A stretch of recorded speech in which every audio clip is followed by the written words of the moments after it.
माझं सौभाग्य भाग 19. विक्रांतला मधुराचा मूड रिफ्रेश करायचा होता आणि त्यासाठी काहीतरी स्पेशल करायचं होतं. म्हणून तो किचनमध्ये तिची फेवरेट डिश बनवत होता. तिला 2 दिवसांची स्ट्रिक्ट बेड रेस्ट सांगितली होती त्यानीच, आणि सोबतच तिला सरप्राईज पण द्यायचं होतं त्याला. हे विकी, काय करतोयस तू? आशूने विचारलं. चिकन दम बिर्याणी. वाव, मी खूप मिस केलं यार महाराष्ट्रीयन फूड. हो ना, मग चल कांदे आणि टोमॅटो काप. नील, तू राईस कुक करायला ठेव. वेट वेट वेट, म्हणजे आम्ही का करू? तुला तिच्यासाठी बनवायचं होतं ना जेवण, स्पेशल डिश वगैरे. मग आम्ही का? हो मग मीच बनवणार आहे ना. मी फायनल बिर्याणी बनवणार आहे माझ्या बच्च्यासाठी. तुम्ही थोडीशी हेल्प करूच शकता. विकी, मी काही मदत करू का? बाबांनी विचारलं. हो, तुम्ही सलाड बनवा. व्हॉट? विकी, तू हे सगळं आमच्याकडून बनवून घेणार आहेस आणि नाव मात्र तुझं लावणार? वा रे वा, मतलबी दुनिया. ओय आशू, तुझ्यामुळे माझ्या बच्चाची ही हालत झालीय. तू तर नंतर भांडी पण घासायची, समजलं का? यावर बाबा आणि नील खूप हसतात. हो, आलिया भोगासी असावे सादर. चल नील, तू राईस टाक. काका, सॅलड बनवा चांगलं. फायनली बिर्याणी बनवून तयार होते. वाव, काय स्मेल आहे. टेम्पटिंग. मी ट्राय करू? नको आशू, तो रिंगच्या बाहेर जरी असला ना तरी बॉक्सरच आहे. मधुराला दिल्याशिवाय तो तुला एक घास पण देणार नाही. चला, प्लेट्स लावा टेबलवर, नील आशूला म्हणतो. तिकडे विक्रांत मधुराला उठवायला जातो. खूप दिवसांनी तिला असा आराम मिळाला होता. तो तिच्याकडेच बघत बसला होता. हलकसं हसू होतं तिच्या चेहऱ्यावर. मे बी काहीतरी गोड स्वप्न बघत असावी. मोकळे सोडलेले केस तिच्या चेहऱ्यावर येत होते. तो हलकेच ते बाजूला घेत होता. तिला किस करण्याचा मोह त्याला आवरत नव्हता. तिच्या इच्छेविरुद्ध जाऊन किंवा मन मोडून काही करायचं नव्हतं. पण एकाच घरात, एकाच रूममध्ये, एकाच बेडवर असून पण त्यांच्यात दुरावा होता. त्याच्या भावनांना आवर घालणं त्याला आता खूप कठीण होत होतं. पण आधी त्याने तिला दुखावलं होतं, म्हणून आता त्याचं हे स्वतःला दिलेलं प्रायश्चित्त होतं. जोवर ती स्वतःहून त्याच्याकडे येणार नव्हती तोपर्यंत तो तिची वाट पाहणार होता. आतून विश्वास होता की नक्कीच तो दिवस लवकरच येईल. स्वतःच्या मनाला आवर घालून तिच्या केसात हात फिरवून त्याने तिला उठवलं आणि बाहेर जेवायला घेऊन आला. वाव, कसलं भारी. कोणी केलं हे सगळं? Look so tempting. वहिनी साहेब, तुमच्या अहोंनी केलंय, आशू म्हटला. खरंच? थँक्स आहो. हो, फारच छान बनवलंय विकी. थँक्स बाबा. तो तिला हाताने भरवत होता. सगळे असल्यामुळे तिला फार अवघडल्यासारखं होत होतं. पण ऐकेल तो विक्रांत कसला. बाबा आधीच तिच्या पार्टीमध्ये होते. त्यांचं काही ऑब्जेक्शन नव्हतं. आशू त्यांचे सगळे क्यूट मुवमेंट्स कॅप्चर करत होता. या मजा मस्तीमध्ये कालचा प्रसंग सगळेच विसरून गेले. आशू मधुरासोबत ट्युनिंग जमवायचं ट्राय करत होता. पण अजूनही मधुरा त्याच्याकडे पाहतही नव्हती. विकीलाही समजत होतं, पण आता तिची हेल्थ जास्त महत्वाची होती. संध्याकाळी आईने तिचे फेवरेट फिश बनवले होते. रागावत जरी असल्या तरी तिची काळजी पण तितकीच होती त्यांना. रात्री विक्रांत तिला टेरेसवर घेऊन आला. शक्यतो तो आणि नील असायचे म्हणून ती रात्रीची कधी टेरेसवर येत नव्हती. तिथे मस्त सिटिंग अरेंजमेंट केली होती. एक बाज होता, बीनबॅग होत्या आणि रिलॅक्सिंग चेअर होती. मध्ये छोटासा टेबल होता. बच्चा, थंडी आहे, शॉल घे. मस्त वाटतंय ना इथे. मी कधीच रात्रीची जास्त वर नाही आलीय. तुला आवडलं? मग झालं, रोज येत जा. तसं इथलं गार्डन तूच बनवलंयस ना? हो. नीलदा आणि ते भाऊजी? हो, ते पण येत आहेत ना. हॅलो वहिनी साहेब, आमची आठवण काढलीत ना तुम्ही? बघा आम्ही आलो, आशू म्हटला. चला बसा नील, आशू. तुम्हा दोघांची प्रॉपर ओळख करून देतो. पण त्याआधी आशू, माझ्या लाडक्या बायकोला सॉरी म्हण. अहो प्लीज, नको ना. अहो वहिनी साहेब, मला वहिनी साहेब नका ना म्हणू प्लीज. सांगा ना हो त्यांना. आशू, तिला तू मधुरास म्हण. तिला ऑकवर्ड वाटत असेल. मधू, तू त्याला आशुदा म्हण. घरी आणि बाहेर सगळ्यांसमोर भाऊजी म्हण, जसं तू नीलला म्हणतेस. ओय थांब थांब, दादा लावू नको मला. आय एम सो हँडसम यार, लुक ॲट मी. मी तर या विकी सारखी बियर्ड लुक पण नाही ठेवत. Such a innocent guy I am, just like a chocolate hero. दादा वगैरे बनवू नकोस मला. मधुराला पण आशूची मज्जाच वाटत होती, जसा तो रिॲक्ट करत होता. अहो हे छान आहे, मी यांना दादाच म्हणत जाईन.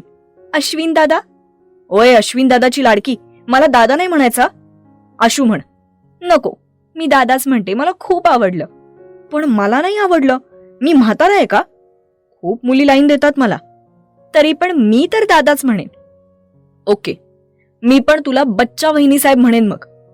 नील आणि विकी या दोघांची आर्ग्युमेंट एन्जॉय करत होते. मधुरा मिक्स होत होती ना. अहो यांना सांगा ना. चिडकी बच्चा. अहो बघा ना. काका आता काय झालं, बोल ना, चिडव ना अजून मला. अहो जा, मी नाही बोलणार, तुम्ही कोणीच माझी काहीच बाजू घेत नाही. हे आशू मधुरा मस्त भांडता रे तुम्ही दोघे जण. आशू तू तिला मधुरा म्हण आणि मधुरा तू त्याला आशू म्हण. बाहेरचं कोणी आलं तरच भाऊजी किंवा आशुदा असं म्हण. Okay, is that clear? Neel म्हणतो. Yes yes boss. वहिनी साहेब. काय काय म्हणालात? आशू तिच्या समोर बसतो, पण त्याच्या अशा जवळ येण्याने मधुरा घाबरून विक्रांतच्या अजून जवळ सरकते. म्हणजे मधुरा, खरंच सॉरी त्या दिवशीसाठी. माझ्यामुळे तुला बरंच काही सहन करावं लागलं, पण यापुढे असं नाही होणार काही. तुला मी एकदा दोनदाच फोटोमध्ये पाहिलं होतं म्हणून लगेच ओळखायला नाही आलीस, त्यामुळे रागात बोलून गेलो जास्त. Please forgive me and let's be friends. What say? ती विक्रांतकडे पाहते. तो डोळ्यांनीच तिला हो म्हणतो. तशी ती आशूच्या हातात हात देते आणि हलकेच स्माईल करते. त्याने तिच्यासाठी गिफ्ट्स आणि चॉकलेट्स आणले होते. लग्नात येऊ शकला नव्हता ना, म्हणून. सगळेजण गप्पा मारत बसतात. खूप दिवसांनी सगळे एकत्र होते. जुन्या आठवणी तिच्यासोबत शेअर करत होते. तिघांची मस्ती, कॉलेजच्या आठवणी. आशूसोबत बोलताना आता तिचं अवघडलेपण थोडं कमी झालं होतं. बोलता बोलता ती तिथेच विकीच्या छातीवर डोकं ठेवून झोपी गेली. त्या तिघांना अजूनही गप्पा मारायच्या होत्या, म्हणून त्याने तिचं डोकं स्वतःच्या मांडीवर ठेवून शॉलनी तिला कव्हर केलं, म्हणजे तिला थंडी वाजणार नाही. तिच्या केसांशी खेळत तो तिथेच गप्पा मारत बसला. खूप रात्र झाल्यावर तिला न उठवता उचलून बेडरूममध्ये नेलं. मधुरा, बॅग पॅक कर, आपल्याला बाहेर जायचंय. कुठे? आणि आई? चल, मी आहे ना, मी घेतलीये परमिशन. विक्रांत तिला तिच्या माहेरी घेऊन आला होता. त्याला प्राजूकडून समजलं होतं की तिचे पप्पा आजारी होते आणि ती घराला किती मिस करत होती ते. पण आशूनी पांचट जोक मारला आणि मग आईंनी त्यांना जायला परमिशन दिली. फ्लॅशबॅक. विकी, असं पाहुण्याच्या घरी राहणं योग्य वाटतं का? अरे जावई आहेस तू त्यांचा. मग काय झालं मावशी, मधुरा पण आपल्या घरी राहतेच ना, मग आपला विकी 2 दिवस राहिला तर काय होतंय? आशू म्हटला. यापुढे मावशी तरी काय म्हणणार. प्रेझेंट. मधुरा तिच्या घरच्यांना बघून फार इमोशनल झाली होती. गेल्या गेल्या तिने मम्मीला जोरात मिठी मारली आणि ती रडू लागली. पप्पांना बघून तर तिचा हातच दुखायचा बंद झाला. तिला का नाही कळवलं म्हणून तक्रारी चालू होत्या तिच्या. सगळ्यांकडून खूप लाड करवून घेत होती ती. विक्रांत पहिल्यांदाच असा तिच्या घरी राहायला आला होता, म्हणून जावयाच्या खातिरदारीमध्ये सगळे लागले होते. बिचारा खाऊन खाऊन सगळ्यांच्या प्रश्नांची उत्तरं देऊन नुसता बेजार झाला होता. दुपारचं जेवण सगळं मधुराच्या पसंतीचं होतं. रात्री अविनाश आणि प्राजूने आमंत्रण दिलं होतं. विकी तिच्या रूममध्ये रेस्ट करत होता. कंटाळला होता तो खूप. तिच्या तर सगळेच ओळखीचे होते, बोलायला विषय पण खूप होते, पण हा चेहऱ्यावर नुसतं हसू दाखवून वैतागला होता. पण तिच्या आनंदासाठी सोबत बसायचा, तिच्या चेहऱ्यावरचं हसू टिपण्यासाठी, फक्त तिच्या आनंदासाठी. संध्याकाळी तो ब्लॅक कलरच्या बनियनवर खिडकीत थांबला होता. बाहेर तिच्या चुलत बहिणी आणि काही मुली होत्या आणि त्या त्याच्याकडेच बघत होत्या. मधुरा पण तिथेच बोलत बसली होती. सगळ्याजणी त्याची खूप तारीफ करत होत्या, त्याचे मसल्स, बॉडी, फिटनेस. तिचे भाऊ तर तिला त्याच्याकडून टिप्स घेऊन ये असं म्हणत होते. हिला मात्र आता राग येत होता. ती नजरेनीच त्याला आत जायला सांगत होती, पण त्याला काही समजत नव्हतं. वैतागून तिनेच आत येऊन खिडकी लॉक केली. मी किती वेळ झालं सांगतेय आत जा, तरी तुम्ही बाहेरच थांबला होतात का? आणि हे काय, शर्ट कुठे आहे तुमचा? बच्चा, मला गरम होतंय, इथे एसी पण नाहीये, म्हणून नॅचरल एअर घेत होतो. तिला आता राग आला होता. काही गरज नाहीये एअर घ्यायची, ते कूलर आहे ना, ते लावा की. बच्चा, काय झालं, तू रागावतीयस का? बरं, मी घालतो शर्ट. असं म्हणत तो शर्ट घालतो. ती त्याचे बटन्स लावतच बडबड करत होती. ते बाहेर सगळ्याजणी तुमच्या फिटनेसची तारीफ करत होत्या, सो म्हणून मला नाही आवडलं. ओ, म्हणून तर. चला, कोणाला तरी माझ्या बॉडीची कदर आहे, नाहीतर इथं बायको बघत पण नाही माझ्याकडे. जेव्हा बघावं तेव्हा शर्ट घालायला लावत असते.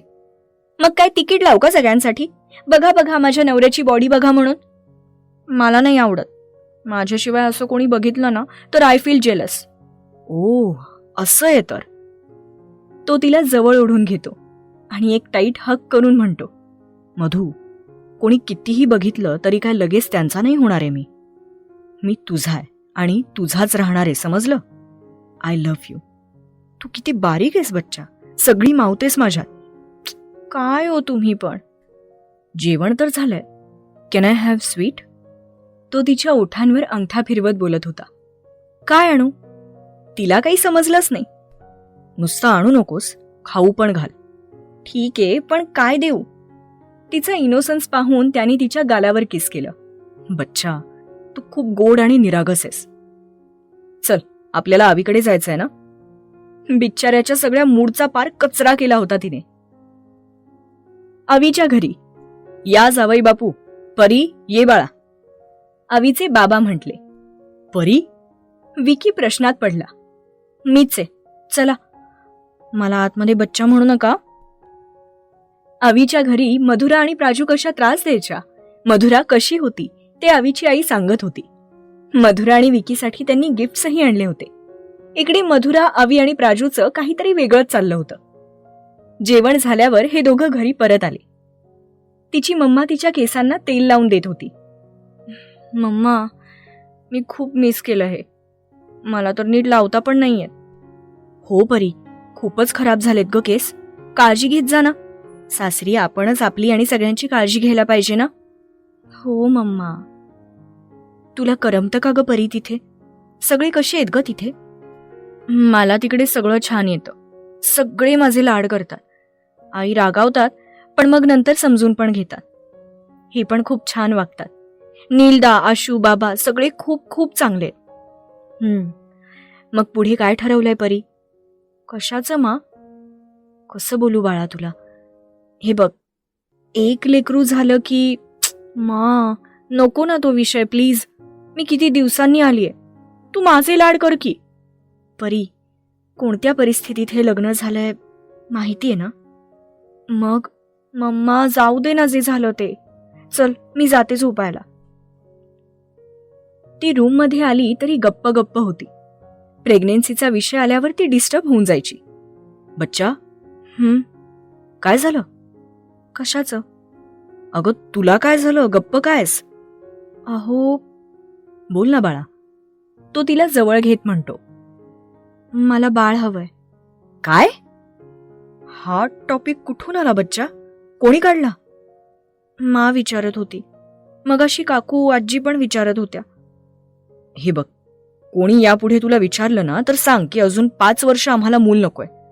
तू जोवर फिजिकली स्ट्रॉंग होत नाहीस आणि तुझं मास्टर्स होत नाही तोपर्यंत नकोय आपल्याला मूल. तू शांत हो, हे पाणी पी आणि अशी घाबरून जाऊ नकोस.